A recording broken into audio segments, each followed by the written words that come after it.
Olivia Reynolds couldn't believe her eyes when barely 3 months after she inherited $6.3 billion and left her ex-husband Mason's mistress Julia screaming, "You left a billionaire!"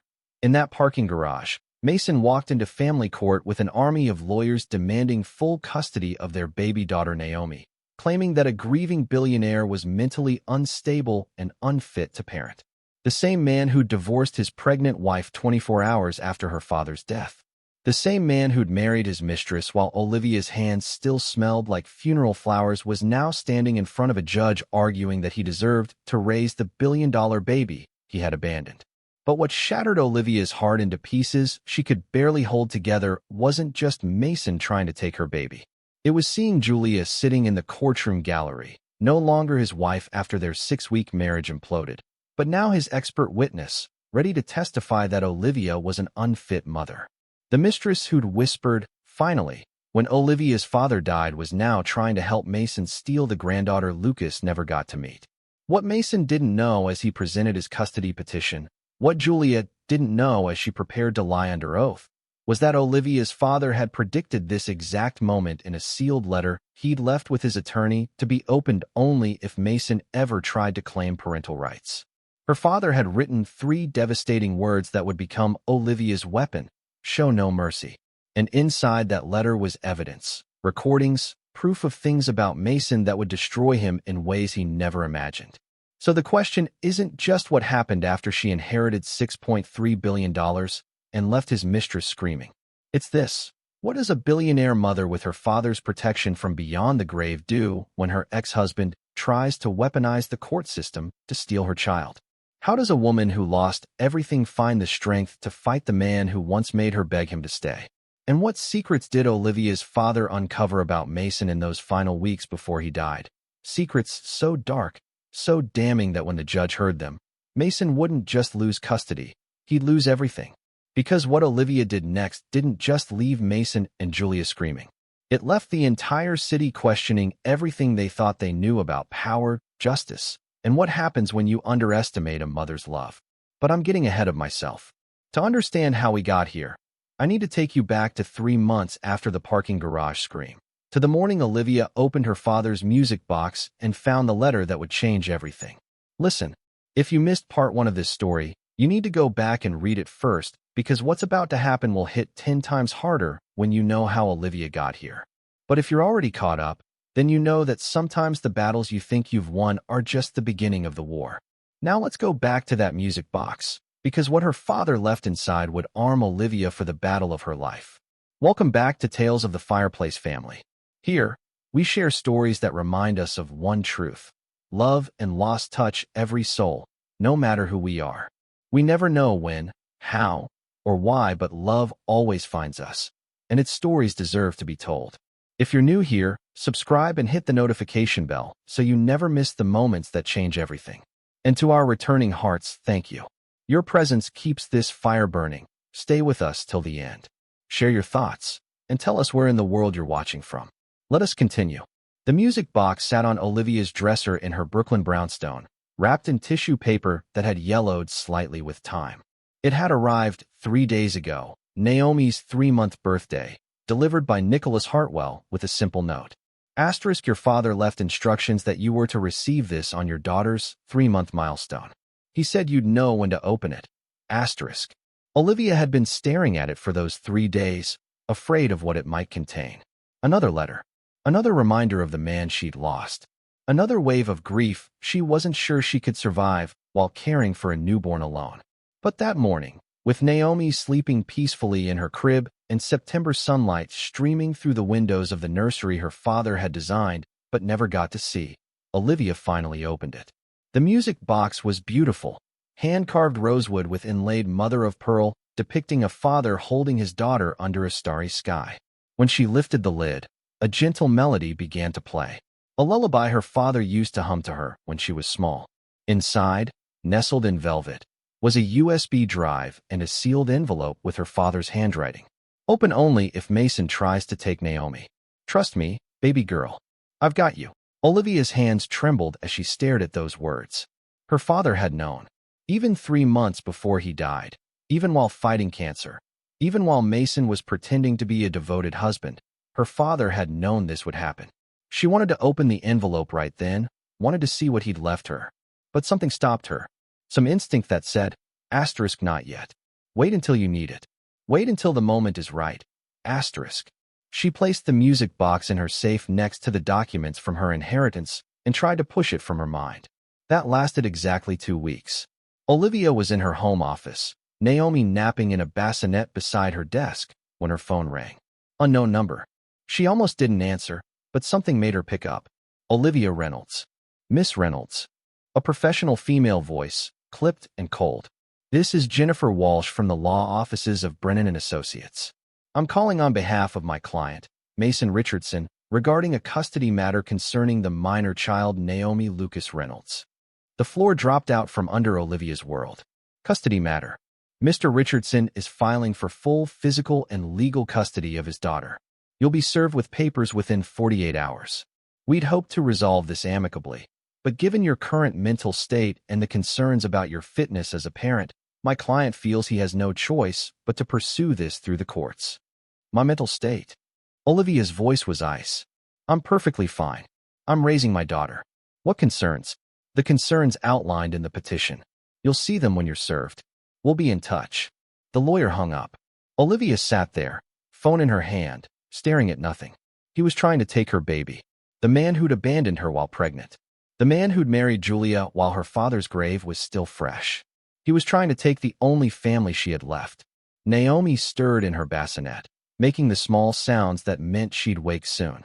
Olivia looked at her daughter, 4 months old, perfect, innocent, her father's eyes and her grandfather's smile, and felt something crack open inside her chest. Not grief this time. Not pain. Rage. Pure, cold, crystalline rage. She picked up her phone and called Nicholas Hartwell. Nicholas, I need you to come to my house. Now. And bring whatever my father left about Mason and parental rights. There was a pause. He's filing for custody. His lawyer just called. I'll be there in an hour. Olivia, your father prepared for this. Everything you need, he left for you. Trust the plan. Those words again. Trust the plan. An hour later, Nicholas sat in Olivia's living room, a thick folder in front of him and an expression on his face that was part sorrow, part satisfaction. Your father knew Mason would do this, Nicholas said quietly. About 3 weeks before he died, Mason came to visit him in the hospital. Do you remember that? He told me he couldn't get away from work. He lied. He visited.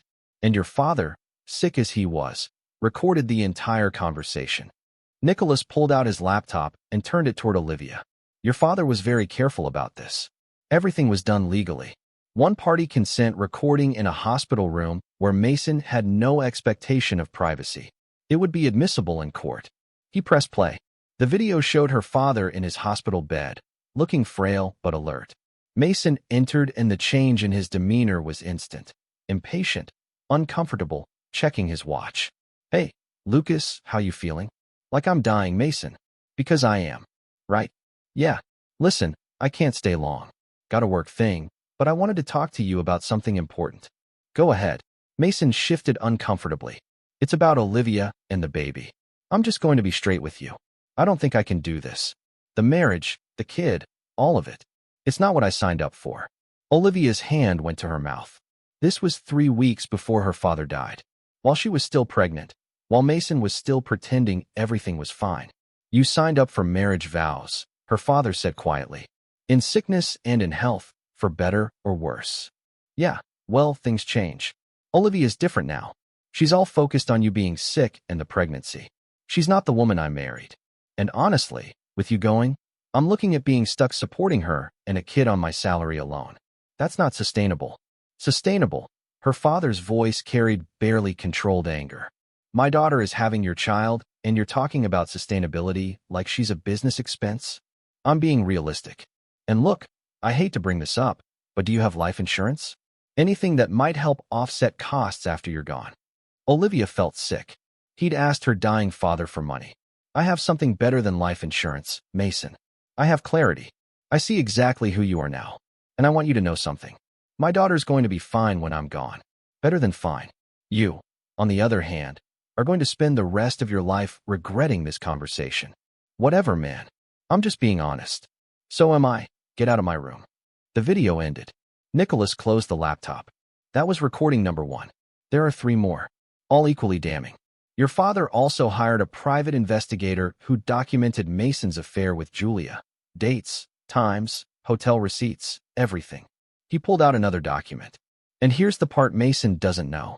Your father had me send a letter to Mason 6 weeks ago, before Mason filed for custody. A formal offer, $50,000 in exchange for Mason signing away all parental rights to Naomi permanently and irrevocably.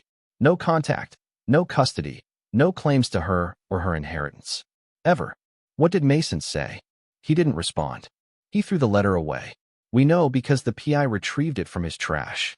Nicholas's smile was thin and dangerous. Your father predicted he'd ignore a small amount like $50,000 because he'd eventually realize Naomi is worth billions. And by rejecting the offer, Mason demonstrated that he has zero interest in being a father, only in accessing her inheritance. Nicholas pulled out the sealed letter. Your father's instructions were clear. If Mason filed for custody, I was to give you this and offer you the firm's full resources to fight him. Every attorney, every private investigator, every expert witness we have. Pro bono. Because your father retained us on a $10 million fee specifically for this purpose. Olivia took the letter with shaking hands and opened it. My darling Olivia. Asterisk if you're reading this. Mason has shown his true colors. He's not trying to be a father. He's trying to be a thief. He sees Naomi as a paycheck, as access to wealth he was too stupid to keep when he had it. Asterisk. This is unforgivable. So I want you to listen carefully. Show no mercy. Asterisk use every piece of evidence I've left you. Expose him for what he is. Protect my granddaughter with everything you have. I know you're scared. I know you're tired. I know part of you still wants to believe Mason has some good in him. Asterisk. But, baby girl, sometimes the most loving thing you can do is be ruthless with people who threaten your child. Asterisk fight him. Destroy his case. And when it's over, make sure he never, ever has the power to hurt Naomi the way he hurt you. Asterisk. Asterisk you are not alone in this. You have resources. You have evidence. You have me, even from beyond the grave. Asterisk. And you have something Mason will never have, the truth. Use it. Asterisk all my love and faith in you. Daddy asterisk. Asterisk P.S. Julia will try to help him. I've left evidence about her, too. Remember, show no mercy. Asterisk. Olivia read it 3 times, tears streaming down her face, her father's voice echoing in her head as clearly as if he were standing beside her. Show no mercy. She looked up at Nicholas. When's the custody hearing? Preliminary hearing is in 2 weeks. That's when Mason will present his case for why you're unfit. And Julia? She's listed as a witness. She is. Apparently, during their brief marriage, she documented things she claims show you in an unstable light. Text messages you sent, social media posts, that kind of thing. All taken out of context, I'm sure, but potentially damaging if not properly challenged. Olivia stood, her decision made. Nicholas, I want you to do something for me. Anything. I want you to offer Mason one more chance, one more payment, bigger this time. Let's say $500,000 to walk away permanently. Document his response carefully. Nicholas raised an eyebrow. Why? We have all the evidence we need to destroy him.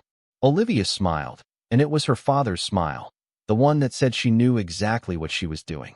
Because when he rejects $500,000, when he holds out for more, it'll prove he's not interested in Naomi at all. He's interested in her billions.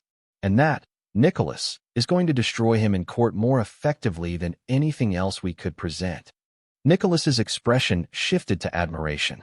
Your father would be so proud of you right now. He raised me well. Olivia looked at the letter in her hands. Now let's show Mason what happens when you threaten a Reynolds' family. 2 days later, Mason Richardson received a certified letter offering him $500,000 to terminate his parental rights. His response came within 6 hours. Rejected. See you in court. Nicholas called Olivia immediately. He took the bait. Good, Olivia said, looking at Naomi sleeping peacefully in her arms. Now let's end this. The family courtroom was smaller than Olivia expected, more intimate, which somehow made it worse. Every lie Mason was about to tell, every accusation Julia was about to make, would happen just feet away from her, close enough to see their faces, to smell Mason's expensive cologne, the one he'd never worn when they were married but started using when he met Julia. Olivia sat at the plaintiff's table with Nicholas and two other attorneys from Hartwell and Associates. Across the aisle, Mason sat with his lawyer, Jennifer Walsh, a sharp-eyed woman in her 50s who looked like she ate opposing counsel for breakfast. Behind them in the gallery sat Julia, dressed conservatively, navy blue dress, minimal makeup, hair pulled back, trying to look like a concerned family friend instead of the mistress who'd whispered, finally, when Olivia's father died. Judge Catherine Morrison entered, a black woman in her 60s with kind eyes, but a reputation for suffering no fools. Be seated. We're here for the preliminary custody hearing in the matter of Richardson versus Reynolds. Mr. Richardson is petitioning for full custody of the minor child, Naomi Lucas Reynolds, currently 4 months old. Mason's lawyer stood. Your Honor, my client is here today because he's deeply concerned about his daughter's welfare. Miss Reynolds, while financially well off due to a recent inheritance, is emotionally unstable, socially isolated, and potentially suffering from severe postpartum depression that she refuses to acknowledge or treat. Nicholas stood smoothly. Your Honor, I'd like to address these allegations directly, but first, I'd like to establish some context about Mr. Richardson's interest in his daughter. Mr. Richardson divorced Miss Reynolds when she was 7 months pregnant, exactly 24 hours after her father's funeral. He then married another woman, his former mistress, within 48 hours of the divorce being finalized. That marriage lasted 6 weeks before ending in divorce. During the first 4 months of baby Naomi's life, Mr. Richardson requested supervised visitation exactly twice, each visit lasting less than 30 minutes, and he left both visits early. He has never changed a diaper, never fed his daughter, never attended a pediatrician appointment. Until 2 weeks ago, when he filed this petition, he showed no interest in parenting whatsoever. Judge Morrison's expression shifted slightly. Is this accurate, Mr. Richardson? Mason stood. Your Honor, I was giving Olivia space to grieve and bond with the baby.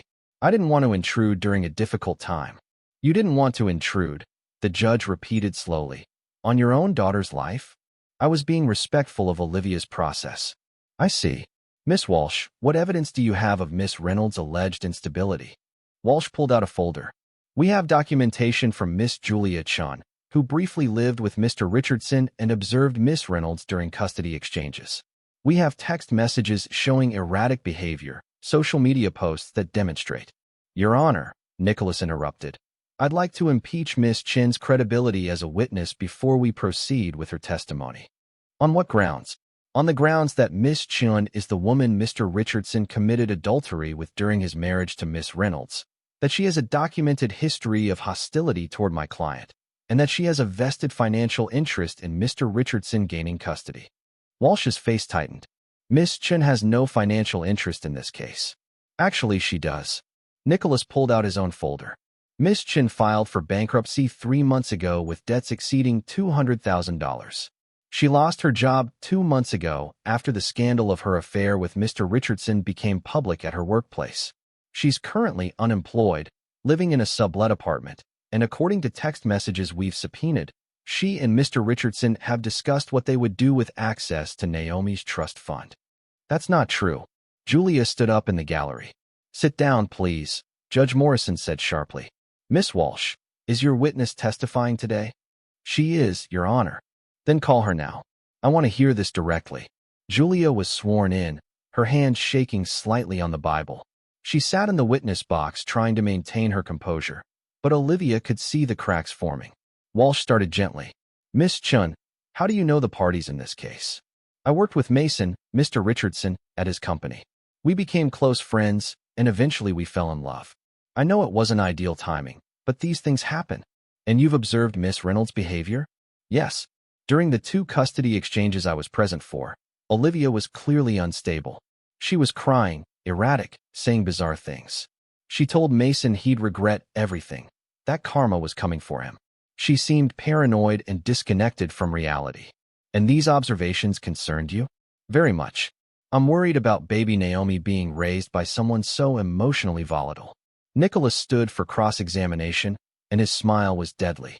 Miss Chun, you said you and Mr. Richardson fell in love. When exactly did this love begin? About 8 months ago. 8 months ago. And when was Miss Reynolds' father diagnosed with terminal cancer? Julia's face paled slightly. I don't know exactly. It was 9 months ago. So your love affair began while Miss Reynolds' father was dying and she was pregnant with Mr. Richardson's child. Is that correct? We didn't plan it that way. Yes or no, please? Yes. And you attended Miss Reynolds' father's funeral, didn't you? Briefly, yes. To support Mason. To support him at his estranged wife's father's funeral. How thoughtful. Nicholas's tone was cutting. And can you tell the court what you said when Mr. Lucas Reynolds' heart monitor flatlined? Julia's eyes went wide. I don't recall. You don't recall? Let me refresh your memory. We have testimony from 3 nurses who were present in the ICU that night. All 3 independently reported hearing a woman matching your description say the word finally when Mr. Reynolds was pronounced dead. Do you deny saying that? The courtroom went silent. Even Mason looked shocked. I didn't mean, it was taken out of context, Julia stammered. What context makes finally appropriate when a good man dies? I just meant that his suffering was over. His suffering? Of course. Nicholas pulled out another document. Miss Chun, you testified that you observed Miss Reynolds during custody exchanges. How many exchanges were there? 2, like I said. And both occurred at Mr. Richardson's apartment where you were living at the time, correct? Yes. The apartment you shared as his mistress, then his wife for 6 weeks, then his ex-wife after your marriage fell apart. Is it fair to say you had a vested interest in Miss Reynolds looking unstable during these exchanges? I was just observing. You were just observing the woman whose husband you stole, whose father had just died, who'd just given birth, and you expected her to be what? Cheerful? Composed? Perfectly rational. Walsh stood. Objection. Argumentative. Sustained. Rephrase, Mr. Hartwell. Nicholas nodded. Miss Chun, have you ever told Mr. Richardson that if he gained custody of Naomi, you two could get back together and live the life you deserve? Julia's face went white. How did you? Is that a yes? We talked about possibilities, but... And did those possibilities include accessing Naomi's inheritance? We never said that explicitly, but you discussed it. Yes or no? Julia looked at Mason desperately, but he was staring at the table, his face unreadable. We discussed that having custody would mean Mason could make financial decisions for her. Yes. Financial decisions for a 4-month-old baby. Interesting. Nicholas pulled out his phone. Your Honor, I'd like to play a recording that was legally obtained through a subpoena of Miss Chin's phone records. This is a voicemail she left for Mr. Richardson 2 weeks before he filed this custody petition. He pressed play. Julia's voice filled the courtroom, slightly drunk, bitter. Mason, I know you're not taking my calls, but you need to listen to me. Your daughter is sitting on billions. Do you understand that? Billions. And you're just letting Olivia raise her, letting Olivia control everything, when you could have custody. You could be making decisions about that money. We could fix everything. My bankruptcy, your debt, all of it. You just need to fight for custody. Any judge would give a father rights to his own kid. Call me back. We need to talk about this.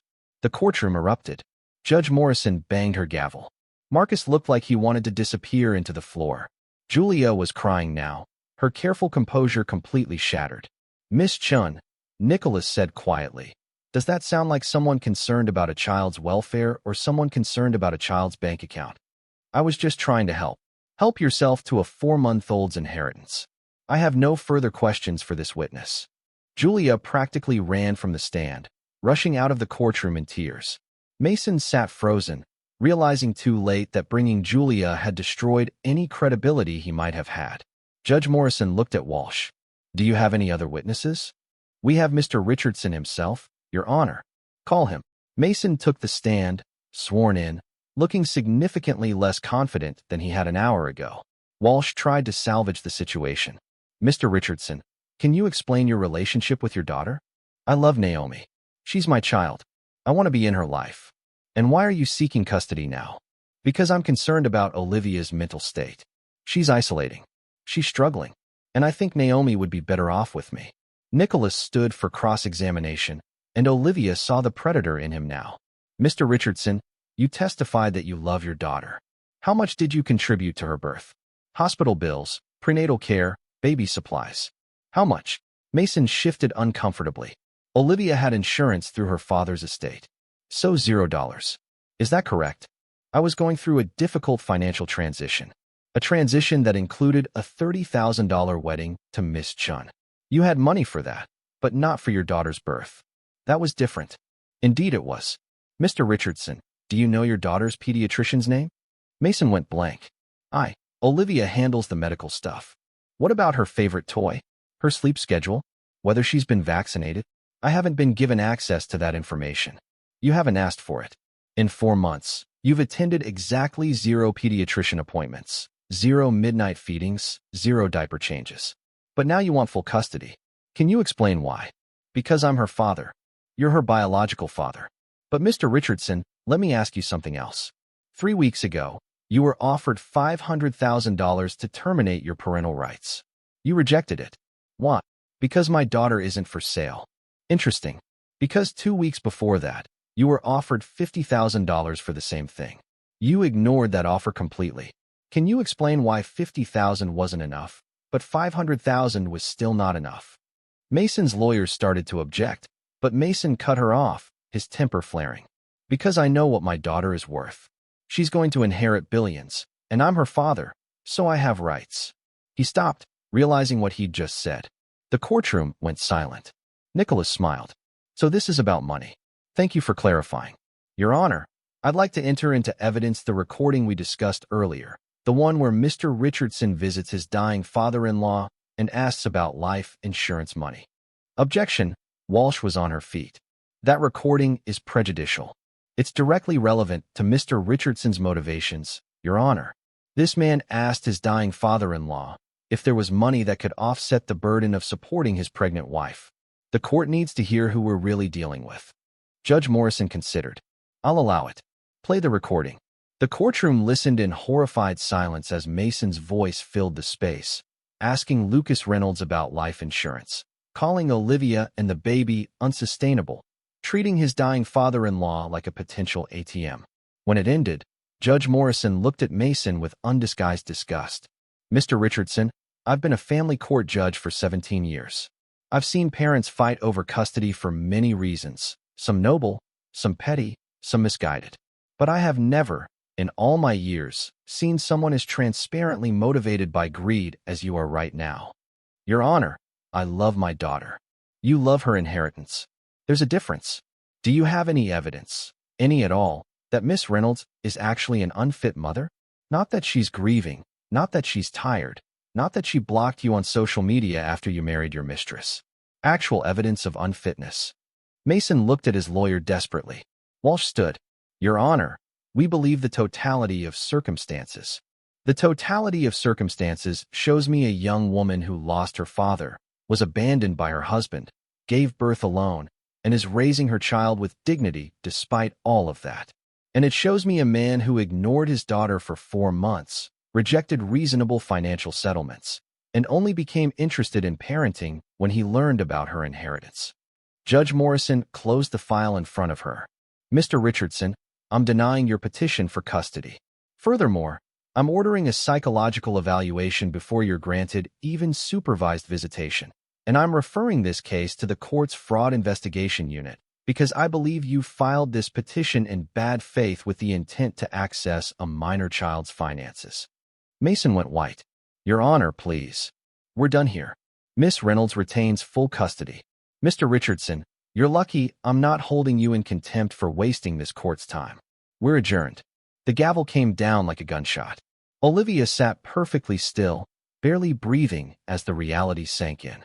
She'd won. Her baby was safe. Mason stood shakily, his lawyer whispering urgently to him, but he wasn't listening. He was staring at Olivia with an expression she'd never seen before, complete and utter defeat. Nicholas leaned over. Your father would be so proud of you. Olivia nodded, unable to speak past the lump in her throat. As she passed Mason in the aisle, he grabbed her arm. Olivia, wait. Please. I made a mistake. I panicked about money. But I do love Naomi. Please don't cut me out completely. Olivia looked at his hand on her arm, then at his face, and she remembered every moment.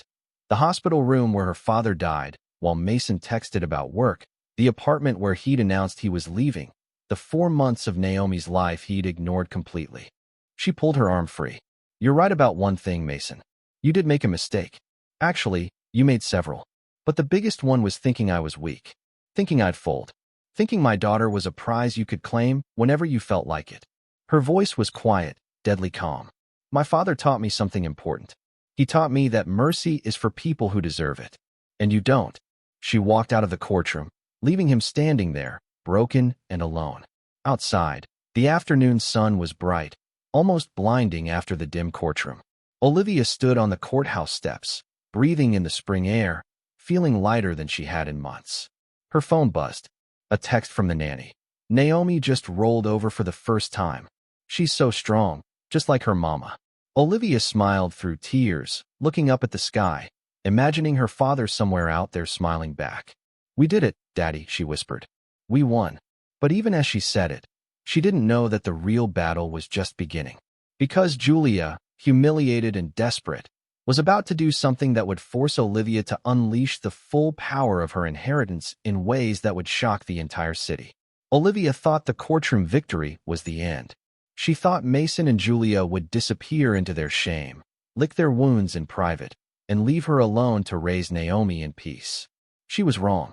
3 weeks after the custody hearing, on a quiet Tuesday morning while Olivia was feeding Naomi in the nursery, her phone exploded with notifications. Text after text, email after email, news alerts flooding her screen. The first one made her blood run cold. Breaking: Billionaire heiress Olivia Reynolds under investigation for child endangerment. Her hands shook so violently, she almost dropped Naomi. She clicked the link with trembling fingers. The article was on a tabloid news site, but it was detailed, vicious, and spreading like wildfire across social media. It claimed that Olivia had been photographed leaving Naomi alone in a car while she shopped at an upscale boutique. That neighbors had reported hearing the baby crying for hours in her brownstone with no one responding. That she'd been seen drinking alcohol while breastfeeding. That Child Protective Services had opened an investigation. Every single word was a lie, but the photos looked real. A woman who looked like Olivia. Same hair, same build. Leaving a baby in a car seat visible through a window. Time-stamped, geotagged, seemingly irrefutable. Olivia's phone rang. Nicholas. Don't panic, he said immediately. This is Julia. We already know it's Julia. The photos are doctored. We've got digital forensics analyzing them now. The tips to CPS came from burner phones we're tracing. This is a coordinated attack. Why would she do this? Olivia's voice broke. She already lost. The custody case is over. Because she's desperate. She lost her job, her reputation, everything. And she blames you. Olivia, we need to get ahead of this. I'm calling an emergency press conference for this afternoon. We're going to expose exactly who's behind this and why. A press conference? Nicholas, I've never done anything like that. I don't know how to. You know how to tell the truth. That's all you need to do. Your father left you resources for a reason, Olivia. It's time to use them. For hours later, Olivia stood behind a podium at the offices of Hartwell and Associates. Every major news outlet in the city was represented in the room, cameras rolling, reporters shouting questions. She wore a simple navy dress, minimal makeup, and held a folder containing evidence that would destroy Julia Chin's credibility forever. Nicholas stood beside her along with 2 attorneys and a digital forensics expert. Olivia's voice shook at first, but grew stronger as she spoke. My name is Olivia Reynolds, and this morning I woke up to find myself accused of child endangerment based on fabricated evidence and malicious lies. I'm here today to set the record straight and to expose the person responsible for this attack. She pulled out the first document. These photos that claimed to show me leaving my daughter in a car were digitally altered. Our forensics team has confirmed that my face was superimposed onto another woman's body. The metadata shows the original photos were taken 6 months ago, before my daughter was even born. The alterations were made from an IP address registered to Julia Chun, the same woman who testified at my custody hearing 3 weeks ago. Murmurs rippled through the press corps. The anonymous tips to Child Protective Services, Olivia continued, her voice steady now, came from 3 burner phones, all purchased at the same electronics store in Brooklyn using a credit card belonging to Miss Chun. We have surveillance footage of her making these purchases. She nodded to her team, who began distributing packets to the journalists.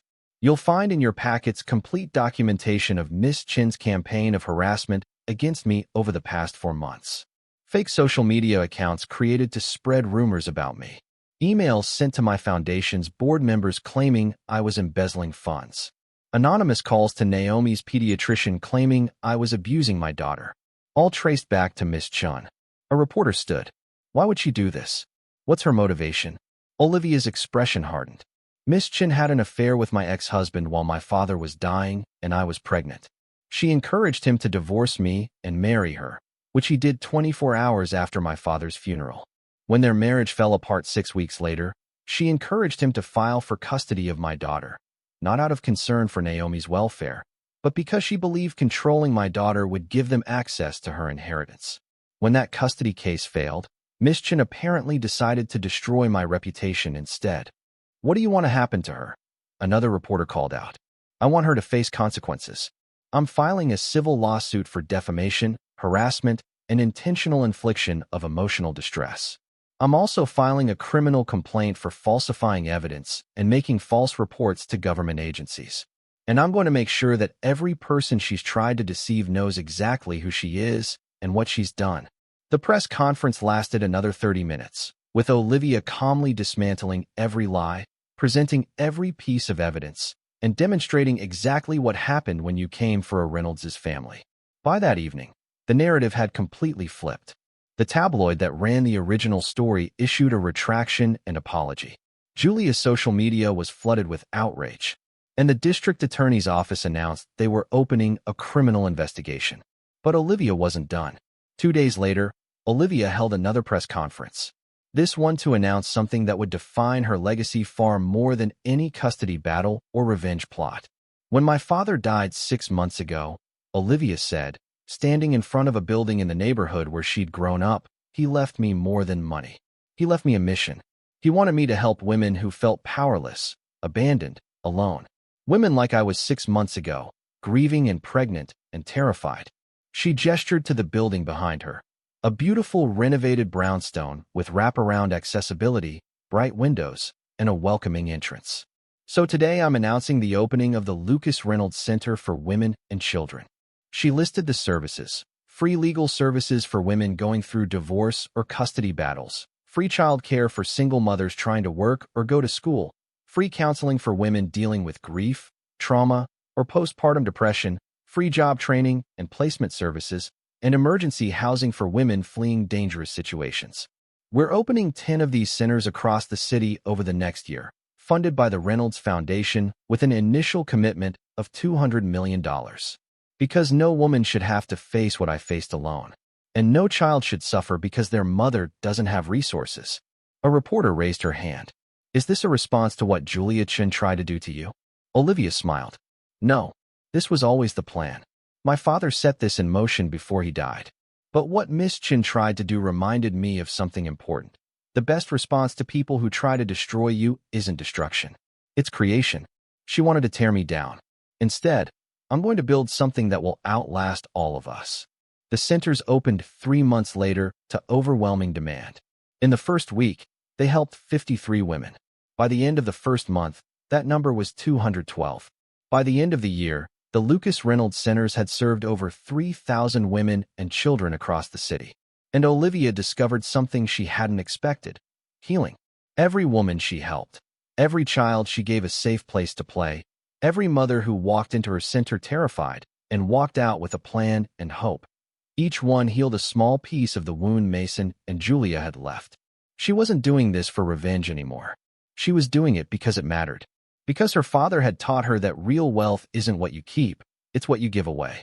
1 year after the custody battle, Mason appeared at Olivia's office at the flagship Reynolds Center. No appointment. He said he'd wait as long as it took. Olivia could have had him removed. Should have. But something made her curious. 5 minutes, she told her assistant. Mason walked in looking like a shadow of the man he'd been. His suit was off the rack, not tailored. His face was drawn, tired. He'd lost weight, and not in a healthy way. Thank you for seeing me, he said quietly, standing awkwardly by the door. You have 5 minutes. What do you want? To apologize. I know it doesn't mean anything. I know it's too late, but I need to say it anyway. He took a breath. I destroyed everything good in my life, chasing things that didn't matter. I left you when you needed me most. I tried to take Naomi not because I loved her, but because I was greedy and desperate. And I let Julia convince me to do terrible things because I was too weak to think for myself. Is that it? No. I also wanted to tell you that you were right about everything. Your father was right about me. I wasn't enough. Not for you. Not for Naomi. Not for the life you deserved. I see that now. Olivia studied him. This man she'd once loved, now reduced to a stranger bearing apologies she didn't need. What do you want from me, Mason? Forgiveness? Absolution? Nothing. I don't want anything from you. I just wanted you to know that I know, that I see what I lost, and that I'm sorry. Okay, you've said it. Now leave. He turned to go, then paused. Naomi is lucky to have you as her mother. Your father knew what he was doing when he protected you both. When he left, Olivia sat in the silence, waiting to feel something, satisfaction, vindication, even pity. But all she felt was tired. Tired of Mason. Tired of the past. Tired of giving him space in her mind he no longer deserved. She pulled out her phone and looked at the photo she'd taken that morning. Naomi at 14 months old, taking her first steps in the nursery her grandfather had designed, laughing with pure joy. That's what mattered. Not Mason's regrets. Not Julia's revenge plots. Not the billions in the bank. Just this. Her daughter, healthy and happy and loved beyond measure. 6 months later, Julia Chun was convicted of filing false reports and sentenced to community service and probation. She declared bankruptcy for the second time and moved out of state. Olivia heard she was working retail in Ohio, living with her mother, trying to rebuild a life she'd destroyed chasing money that was never hers to begin with. Mason faded into obscurity. He took a job at a smaller firm, dated occasionally but never seriously, and became one of those men who peaked early and spent the rest of their lives wondering what might have been. He sent child support payments on time every month, not because the court ordered it, but because it was the only parenting he was capable of. Olivia deposited them into a college fund for Naomi, not because she needed the money, but because her daughter deserved to know her father at least tried in some small way. And Olivia became exactly who her father always knew she could be. By Naomi's second birthday, the Reynolds Foundation had expanded to 15 cities. They'd helped over 10,000 women and children. They'd changed laws, influenced policy, and created a model for community support that other organizations began to replicate. Olivia was featured on the cover of Time magazine as one of the 100 most influential people in philanthropy. Forbes called her the billionaire who's changing how America supports struggling families. She gave speeches at conferences, testified before Congress, and used every ounce of her resources and influence to make sure no woman felt as alone as she'd felt that day in the courthouse, watching Mason try to steal her daughter. But her favorite moments were still the small ones. Reading to Naomi before bed in her father's old jacket that still faintly smelled like him. Teaching her daughter to be kind, generous, strong. Showing her the portrait of her grandfather in his community center uniform and telling her, this is what real success looks like. Not the money, the character. On the 5th anniversary of her father's death, Olivia took Naomi to the cemetery. Her daughter was 5 now, bright and curious, full of questions. Mama, why are we visiting Grandpa Lucas if he's in heaven? Because his body is here, baby, and we want to honor it. Want to tell him thank you. Thank you for what? Olivia knelt beside her daughter, running her fingers over the headstone that read, Lucas Reynolds, Community Center Director. Father, hero, thank you for teaching me that the people who leave you are just making room for you to become who you were always meant to be. Thank you for protecting us even when he was gone. And thank you for showing me that real power isn't taking revenge on people who hurt you. It's building a life so beautiful they become irrelevant. Naomi didn't fully understand, but she nodded seriously and placed the yellow roses they'd brought on her grandfather's grave. As they walked back to the car, Naomi slipped her small hand into Olivia's. Mama, when I grow up, I want to help people like you do. Olivia squeezed her daughter's hand, tears pricking her eyes. Then you will, baby. Because that's what Reynolds do. We don't just inherit money. We inherit purpose. That night, after Naomi was asleep, Olivia sat in her study looking at the letter her father had written 5 years ago. The one that said, show no mercy. She'd misunderstood it at first. Thought it meant, destroy them, make them suffer, take revenge. But now she understood what her father really meant. Show no mercy to the voice in your head that says you're not enough. Show no mercy to the people who try to limit you, diminish you, steal from you. Show no mercy to the systems that keep women powerless. But show tremendous, endless, boundless mercy to yourself. Mercy to grieve. Mercy to heal. Mercy to build the life you deserve instead of the life others tried to force on you. That was the real victory. Not that she destroyed Mason and Julia, though she had, thoroughly and completely, but that she'd built something so meaningful, so powerful, so transformative that they simply didn't matter anymore. They tried to take everything from her. Instead, they'd given her the freedom to become extraordinary. And as Olivia turned off the light and checked on Naomi one last time before bed, she whispered into the darkness, "Thank you, Daddy, for everything. I finally understand what you were trying to teach me all along." Outside her window, the city lights sparkled like stars, full of women whose lives she'd changed, children whose futures she'd secured, and a legacy that would outlive all of them. Mason had left a billionaire for a mirage. Julia had tried to destroy a woman she thought was weak. And Olivia had inherited $6.3 billion and used every penny to prove that the best revenge isn't revenge at all. It's becoming so powerful, so purposeful, so whole that the people who tried to break you can't even touch the life you've built. That's what real wealth looks like. And Olivia Reynolds finally, beautifully, completely understood. Tell us in the comments, and let us know where you're watching from this Christmas. What would you rate this story from 0 to 10? And where in the world are you watching from? Drop your country in the comments. Let's build a global community rooted in kindness, love, and second chances. If this story touched your heart, please subscribe and share it with someone who would enjoy it too. Your support brings us closer to our 1K subscriber milestone and fuels our mission to create more emotional stories centered on resilience, healing, and Black excellence. Thank you for being part of this journey with us. Your presence truly matters.